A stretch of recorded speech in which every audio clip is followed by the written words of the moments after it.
Hello, everyone. In this class, let's learn about the hoisting of tower sections together. The main contents include unloading and storage of the tower section. Unloading and storage of tower sections. On-site requirements. The tower section must be placed flat and firmly on the ground. There must be no depressions or areas that cause the tower to roll. Before unloading the tower section, the following preparations should be made on the ground first. Firstly, if the U-shaped transportation tooling is not used to transport the tower section during transportation, then, before placement, large brackets should be used to support the tower section and allow the support to be freely placed on the ground. And the support should be as close to the flange as possible. Secondly, items similar to railway sleepers can be used as supports. Between the tower section and the support, padding materials should be used, such as carpets with a minimum thickness of 10 mm and plastic film or padding, to prevent damage to the coating layer. If U-shaped transportation tools are used to transport the tower during transportation, large supports are equipped on the transportation flange brackets. When placing, the tower section and the transportation tooling can be directly lifted and lowered onto the ground together. In such cases, the placement of the supports can be disregarded before unloading. 2. Selection of tower cranes. There are two aspects to the unloading methods of the tower section.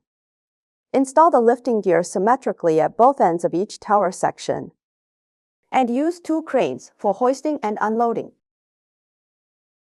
Secondly, 2 flat slings are fixed on both sides of the center of gravity of the tower section, and a crane is used for unloading.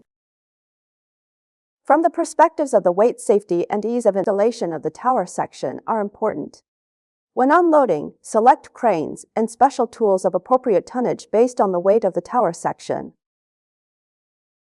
3. Unloading the tower section.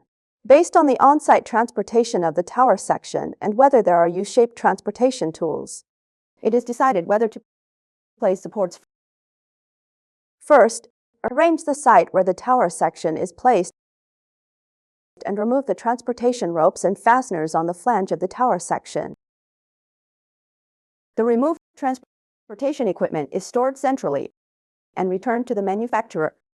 The weights of each section of the tower section are different, so the specifications of the lifting gear should be verified before using the lifting tools. Whether the load meets the weight requirements of the lifted component. Smooth out the sling. Do not twist the sling. Install 2 flat slings symmetrically on both sides of the tower section, and it should be reliably connected to the hook. 2 cranes lifted the tower section slowly simultaneously. Stop lifting when the vehicle is about 1 to 2 meters above the flatbed truck. Then drive away the transport vehicle. Unload the tower section to the ground. Remove the crane and stand by. Storage of the tower section. Unload the tower section and the U-shaped tooling together to support them with solid wood. The packaging on the top of the tower section is completely preserved to prevent rainwater and dust from entering the interior of the tower section when it is stored outdoors, dirtying the interior of the tower section or invading its inner surface. During this process, special attention should be paid if the storage time of the tower section exceeds 1 month. Regular checks should be conducted to ensure that the surface packaging of the tower section is intact and that there is no rain or snow erosion on the inner surface. Damaged parts of the packaging should be maintained in a timely manner.